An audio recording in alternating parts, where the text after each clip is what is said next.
Today's paid promotion is brought to you by BetterHelp. The biblical story of David and Goliath is one of the most famous tales found in the story of the Old Testament. The narrative reflects our own individual struggle throughout life, not just necessarily from a religious point of view, but in a more human sense. We all have challenges to overcome, and sometimes those challenges may dwarf us and seem impossible to defeat. Because of this, many are able to resonate with David, the poor shepherd boy who, equipped with just a sling and a stone, was able to successfully slay the giant Goliath and overcome his personal challenge in what was probably one of the biggest upsets in the valley of the Philistines. So taken are we by the courage, resolve and faith of David and how it might apply to us, that often we might overlook the actual villain of which he deposed, Goliath. Before we dive into Goliath and his contentious lineage, a brief message from today's paid promotion, BetterHelp. When I first started YouTube, I was balancing it along a full-time job whilst trying to pay rent, live life, and basically take care of myself. My mental health was pretty much in the toilet, and so talking to a professional really helped organise my thoughts and gave me some healthy management skills that I could apply to my work and life. I've never used BetterHelp, but the way in which it works would have been very appealing to me when I was having my own struggles. BetterHelp connects you with a fully qualified therapist who, like any good therapist, will give you helpful, unbiased advice, and most importantly, listen to you. Starting therapy is a pretty big step for a lot of people. It can be daunting, and sometimes speaking face-to-face with someone you don't know is kind of awkward. With BetterHelp, you might be more relaxed with your therapy session conducted over the phone, as a video chat, or maybe even just by direct messages, if that's what you prefer. Over 4 million people have used BetterHelp in these exact same ways, and have been living healthier, happier lives with the knowledge and guidance they've received. Become one of them by trying BetterHelp today by visiting betterhelp.com/legendsofhistory. If BetterHelp sounds like it can be of use to you, I highly encourage you to fill out the online questionnaire, which helps assess your specific needs. After this, BetterHelp will match you with a qualified therapist within 48 hours or less in most cases. Don't worry if the therapist you're matched with doesn't feel like the right fit. This is pretty normal when finding a therapist. You can easily switch to a new professional at no additional cost. If you think you might benefit from therapy or just need to talk to someone, please visit betterhelp.com or use my exclusive link betterhelp.com/legendsofhistory. Using my link will help support my channel, but it will also nab you 10% off your first month of BetterHelp, so we'll both be winners. And now back to today's episode. It's easy to view Goliath as a soulless hunk of meat and muscle, a typical villain who, as a Philistine, had no moral sense and/or was naturally hostile to culture and society.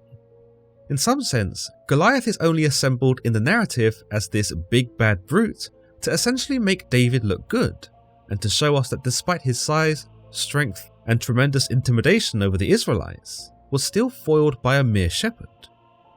But when we isolate Goliath, we can unpick some rather interesting characteristics. According to the biblical chapter of Samuel, Goliath is over 9 feet tall, which is super tall even by today's standards. Goliath isn't just a formidable warrior from Gath, he's a champion who wears bronze and scale armour that weighed somewhere around 150 pounds, whilst his spear tip alone was believed to have weighed somewhere between 12 and 26 pounds. Physically, Goliath is an impressive specimen, and it makes sense why the Israelites were so intimidated by him, because he was, without a doubt, the strongest man there at the time. If he had marched into the Israelite camp and started swinging his spear around, the remainder of Samuel would have turned out pretty differently, I'm sure. So what made Goliath this strong? God must have created Goliath, so why did he give him such a tremendous advantage over his own chosen people? In short, what made Goliath so special to receive such a blessing? Well, on the one hand, scholars might say that Goliath was only made this way because God knew he would use these gifts selfishly, and that because of these gifts, it would make whoever killed him look spectacularly impressive. After all, the hero is only as good as the villain he overcomes. By overcoming Goliath, David was propelled to biblical superstardom, And so it would make sense why God allowed Goliath to benefit from his tremendous size and strength. But what if there was another reason why Goliath had these abnormal characteristics? Could you chalk it up to a rare birth defect? Or could you perhaps link Goliath genetically to a line of oversized men? Maybe even something more than men?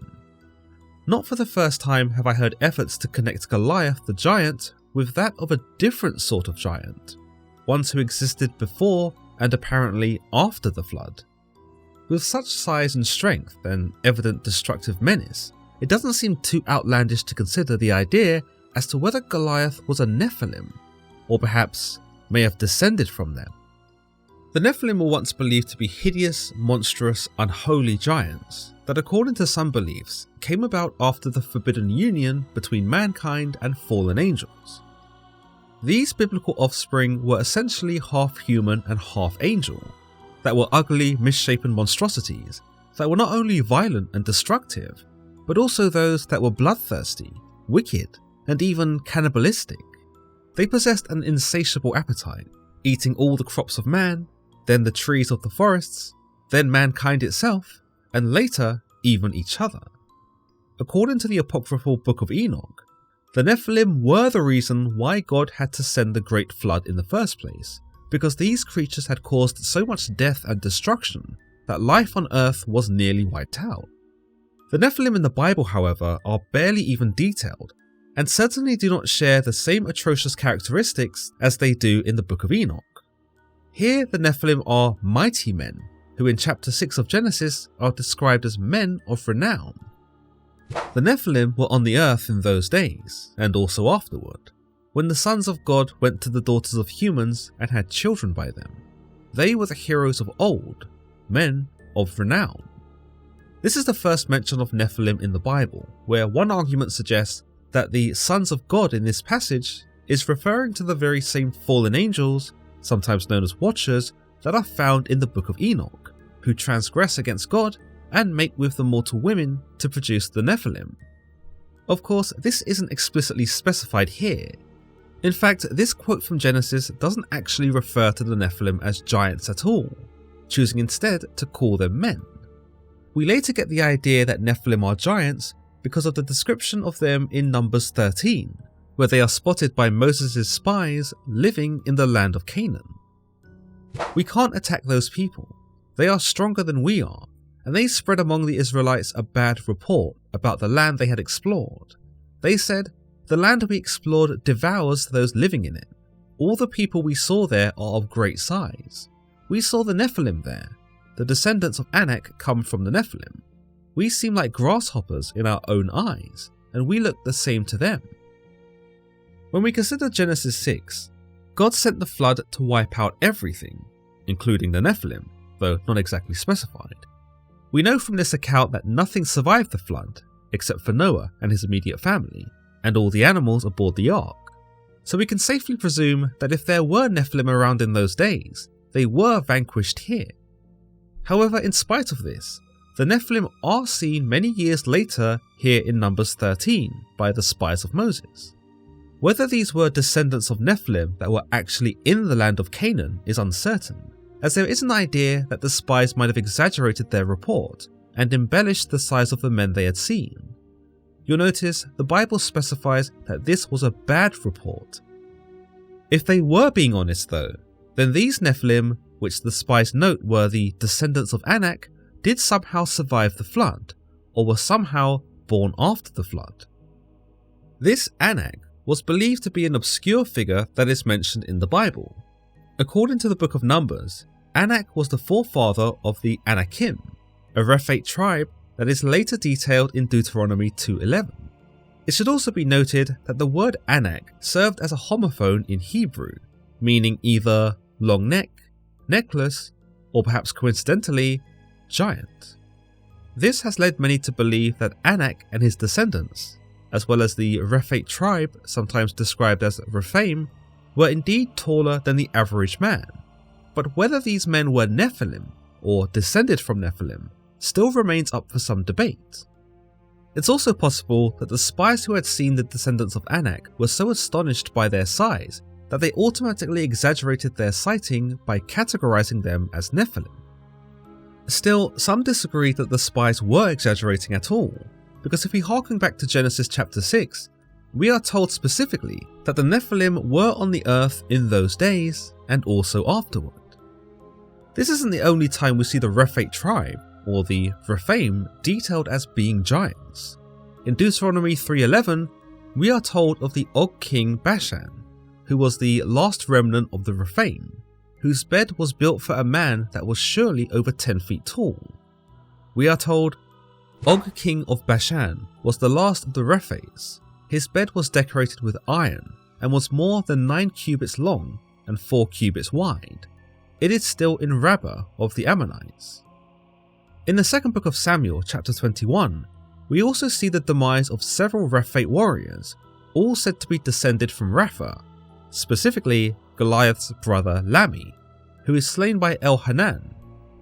Chronicles tells us of several battles, including a confrontation between David's brother Jonathan and a huge man with 12 fingers. Here we are told, in still another battle which took place at Gath, there was a huge man with 6 fingers on each hand and 6 toes on each foot, 24 in all. He was also descended from Rapha. When he taunted Israel, Jonathan, son of Shemiah, David's brother, killed him.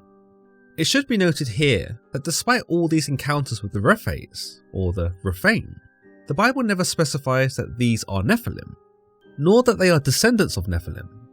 From what I can tell, much of the argument that frames Goliath as a Nephilim or a descendant of the Nephilim hinges on the report from Moses' spies in Numbers 33. Remember, this combined with the Deuteronomy quote, like the Anakites, they too were considered Rephates, shows us that Anakites and Rephates were the same. And if the spies are to be believed, then that would mean that the Rephates had come from the Nephilim too, which meant Goliath, as well as his brothers, and every man who was of the Rephate tribe, were descendants of the Nephilim too. Some readers maintain that the existence of the Anakim helps to support the argument that Goliath had at least descended from the Nephilim, if he wasn't one himself.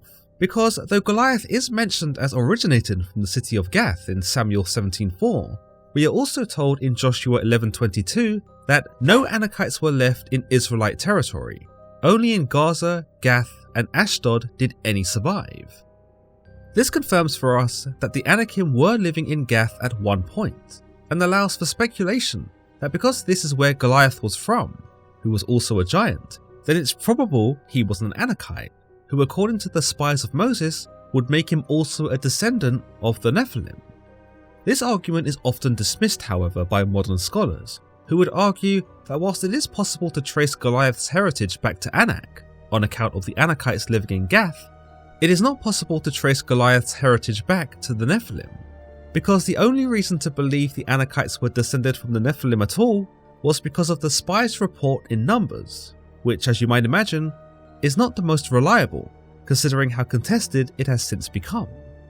Is it possible that the Rephaim or the Anakites were giants at all? Well, the Septuagint does use the Greek words gigas and titans in conjunction with these tribes, so it's probable that ancient readers did consider these people to be actual giants. Whether they were considered as the same giants seen by Moses' spies is unclear, but they are nonetheless described as being anywhere between 7 to 10 feet tall, making them seem like very formidable fighters. As for the Rephaim, or the Anakites, being descendants of Nephilim, well again, all we really have to support this claim is the controversial report from Moses' spies. Another more logical idea that some readers put forward is that the spies genuinely believed that they had seen the descendants of Nephilim, because they assumed no mortal man could have produced humans like the Rephaim or the Anakites, who were so tall and muscular that they felt like grasshoppers in their eyes. As always guys, if you've enjoyed today's episode, then don't forget to give this video a thumbs up and don't forget to subscribe for more content just like this. Until next time.